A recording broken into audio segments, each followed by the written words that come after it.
السلام علیکم ورحمۃ اللہ وبرکاتہ۔ میرے پیارے عزیزوں، پیشہ خدمت ہے ایک بہت ہی اسلامک اسٹوری، دعا میں یاد رکھیے گا۔ اللہ حافظ۔ ماں تم شیطان عورت ہو، میرا بیوی کے ساتھ جھگڑا کرواتی ہو، الٹی سیدھی باتیں کرتی ہو، اب میرے گھر میں تمہاری کوئی جگہ نہیں۔ چھوٹا بھائی ماں کو میرے آفس چھوڑ کر جانے لگا تو ماں نے اس کے پیر پکڑ کر روتے ہوئے کہا، مجھے تمہارے ساتھ رہنا ہے، بڑے بیٹے کے ساتھ نہیں۔ مگر بھائی چلا گیا۔ میں ماں کو گھر لایا، اسے اپنے ہاتھ سے روٹی کھلاتا، اس کے پیر دباتا، مگر ماں مجھ سے منہ پھیر لیتی۔ ایک دن جان نکل گئی جب ماں نے میں ایک یتیم ہوں، لیکن یتیمی کا داغ مجھے بچپن میں ہی نہیں بلکہ جوانی میں لگا۔ میرے والد زندہ تھے لیکن انہوں نے مجھے کبھی اپنا نہیں سمجھا۔ میری ماں کو طلاق دے کر انہوں نے دوسری شادی کر لی اور اس کے بعد میری زندگی میں صرف محرومیاں رہ گئی تھی۔ جب میں بہت چھوٹا تھا تو مجھے اپنی ماں کی ہلکی ہلکی یادیں آتی تھیں۔ وہ بہت نرم دل تھی، میرے لیے اپنی ہتھیلیوں پر روٹی کے نرم حصے رکھ کر مجھے کھلاتی، مجھے رات کو کہانیاں سناتی اور جب میں روتا تو مجھے سینے سے لگا کر چپ کراتی۔ لیکن میری یہ خوشیاں زیادہ دیر تک قائم نہ رہ سکیں۔ میری دادی جو گھر میں سب سے بڑی تھیں، میری ماں کو پسند نہیں کرتی تھی۔ وہ چاہتی تھی کہ میرے والد کسی اور سے شادی کریں اور اسی ضد میں انہوں نے میری ماں کو میرے والد سے طلاق دلوا دی۔ ماں کے جانے کے بعد میرے لیے دنیا بدل گئی۔ میری سوتیلی ماں ایک سخت مزاج عورت تھی اور اس نے مجھے کبھی دل سے قبول نہیں کیا۔ میرے والد بھی جیسے مجھ سے کٹ کر رہ گئے تھے۔ وہ سارا دن کام پر رہتے اور جب گھر آتے تو بس سوتیلی ماں کی باتیں سنتے اور ان پر آنکھیں بند کر کے یقین کر لیتے۔ میری سوتیلی ماں نے کبھی مجھے بیٹا نہیں سمجھا۔ وہ مجھے کھانے کے وقت بھوکا رکھتی، میرے کپڑے ہمیشہ پھٹے پرانے ہوتے اور اگر میں کسی چیز کی فرمائش کر دیتا تو مجھے بدتمیز اور ناشکرا کہہ کر پیٹا جاتا۔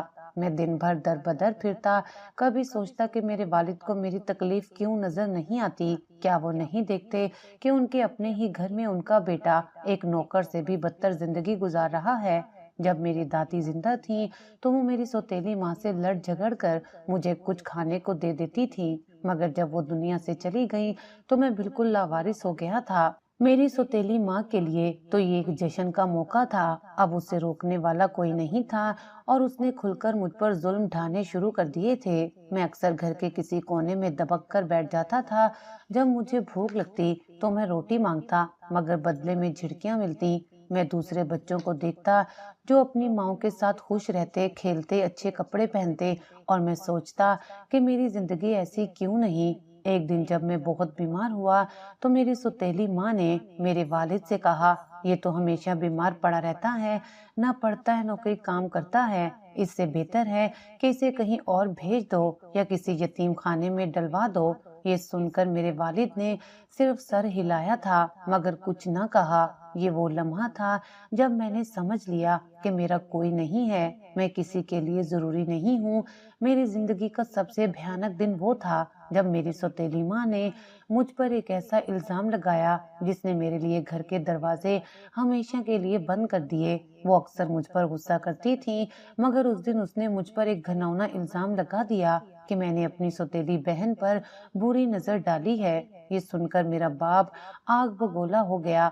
بغیر کچھ سوچے سمجھے اس نے مجھے بری طرح مارا۔ میں چیخ چیخ کر کہتا رہا، ابو میں نے کچھ نہیں کیا، یہ سب جھوٹ ہے، مگر انہوں نے ایک نہ سنی۔ میری سوتیلی ماں نے روتے ہوئے ڈرامہ کیا اور میرے باپ نے مجھے دھکے دے کر گھر سے نکال دیا۔ میں کئی دن بھوکا پیاسا گلیوں میں مارا مارا پھرتا رہا۔ میں نے سوچا کہ شاید میرا باپ مجھے ڈھونڈنے آئے گا، شاید اسے اپنی غلطی کا احساس ہو جائے گا، مگر ایسا کچھ نہ ہوا۔ میں لوگوں کی دکانوں کے باہر بیٹھا رہتا، کبھی کسی ہوٹل کے باہر پڑی پلیٹوں میں بچا ہوا کھانا تلاش کرتا، کبھی کسی درخت کے نیچے سو جاتا۔ میں نے زندگی کے سب سے تلخ دن دیکھے۔ ایک دن بھوک کے ہاتھوں مجبور ہو کر میں ایک مزار پر چلا گیا، وہاں لوگ چاول تقسیم کر رہے تھے۔ میں نے بھی لائن میں لگ کر چاول لیے اور ایک طرف بیٹھ کر کھانے لگا۔ تبھی ایک عورت نے مجھے دیکھا، وہ بیوہ تھی، اس کے چہرے پر نرمی تھی۔ بیٹا تم کہاں رہتے ہو؟ اس نے مجھ سے پوچھا۔ میں نے نظریں جھکا کر کہا، کہیں نہیں، میرا کوئی نہیں ہے۔ وہ چند لمحے مجھے دیکھتی رہی، پھر بولی، چلو میرے ساتھ چلو۔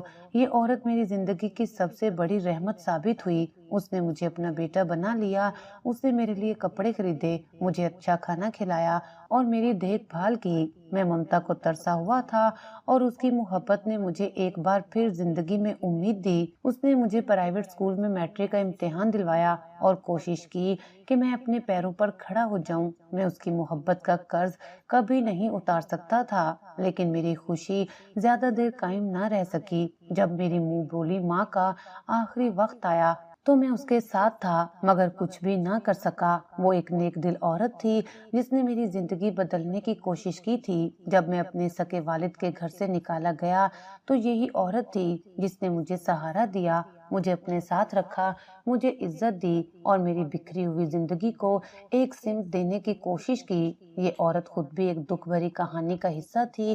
اس کا شوہر ایک ریٹائرڈ جج تھا جو اپنی زندگی میں ہی اپنی دوسری بیوی کے نام ساری جائیداد کر چکا تھا تاکہ اس کے بڑے بیٹے کو کچھ نہ ملے، مگر اس بیٹے نے یہ ناانصافی برداشت نہیں کی۔ وہ اپنی سکی ماں سے نفرت کرنے لگا، اسے راستے سے ہٹانے کے منصوبے بنانے لگا۔ میں نے اپنی آنکھوں سے دیکھا کہ وہ کس طرح اپنی ماں پر الزامات لگاتا، اسے بد کردار کہتا اور محلے والوں کو اکساتا کہ وہ اسے دھتکار دیں۔ ہم دونوں بے بس تھے۔ میں چیخ چیخ کر لوگوں کو بتانے کی کوشش کرتا کہ یہ عورت میری ماں جیسی ہے، اس نے مجھے پالا ہے، اس نے کبھی کوئی برا کام نہیں کیا، مگر کوئی نہیں سنتا تھا۔ سب نے آنکھیں بند کر لی تھیں، شاید اس لیے کہ وہ جانتے تھے کہ سچ کہنے کا انجام بھیانک ہو سکتا ہے۔ آخر وہ دن آیا جب اس کے بیٹے نے اسے زبردستی گھر سے باہر نکال دیا۔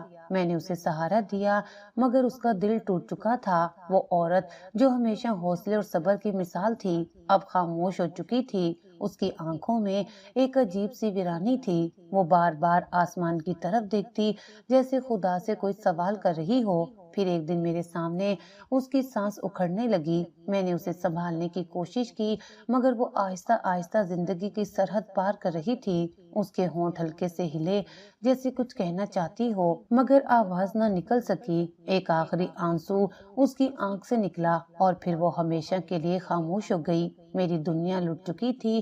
میں اس کے بے جان جسم کو دیکھ رہا تھا، مگر میرے پاس اتنے بھی پیسے نہیں تھے کہ اسے کفن دفن دے سکوں۔ میں نے محلے والوں سے مدد مانگی، مگر وہی لوگ جو کل تک اس پر انگلیاں اٹھا رہے تھے آج اسے دفنانے کے لیے تیار نہیں تھے۔ میں گلیوں میں بھٹکتا رہا، لوگوں کے دروازے کھٹکھٹاتا رہا، مگر کوئی میری فریاد سننے والا نہ تھا۔ آخر کسی نے ایدھی سینٹر کو اطلاع دی، وہ لوگ آئے اور اس کا جنازہ اٹھایا۔ میں نے اپنی ماں جیسی ہستی کو اپنے ہاتھوں سے قبر میں اتارتے ہوئے خود سے وعدہ کیا کہ میں یتیموں اور بے سہارا لوگوں کے لیے کچھ کروں گا تاکہ کوئی اور ماں اپنے ہی گھر سے یوں بے دخل نہ ہو اور کوئی اور بیٹا یوں بے بسی کے آنسو نہ بہائے۔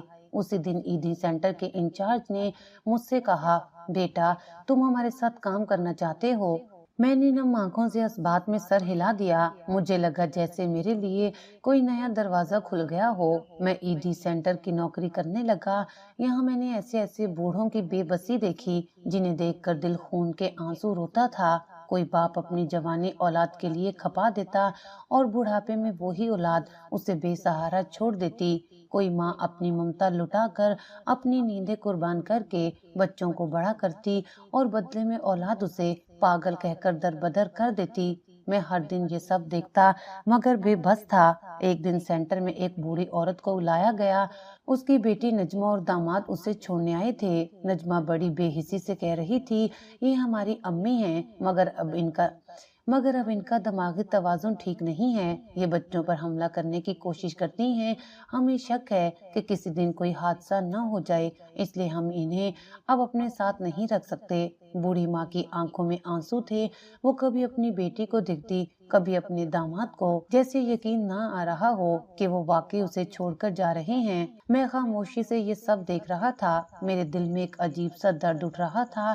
کہیں نہ کہیں یہ سب دیکھ کر مجھے اپنی منہ بولی ماں کی بے بسی یاد آ رہی تھی، مگر میں خاموش رہا۔ میں نے بہت کچھ دیکھ لیا تھا، جان گیا تھا کہ دنیا میں اولاد کے لیے ماں باپ بھی بوجھ بن جاتے ہیں۔ وہ بوڑھی ماں اپنی بیٹی کے قدموں میں گر کر فریاد کر رہی تھی، بیٹا میں تم سے کچھ نہیں مانگتی، بس مجھے اپنے گھر کے کسی کونے میں رہنے دو، میں آدھی روٹی کھا کر گزارا کر لوں گی، مگر مجھے یہاں نہ چھوڑو۔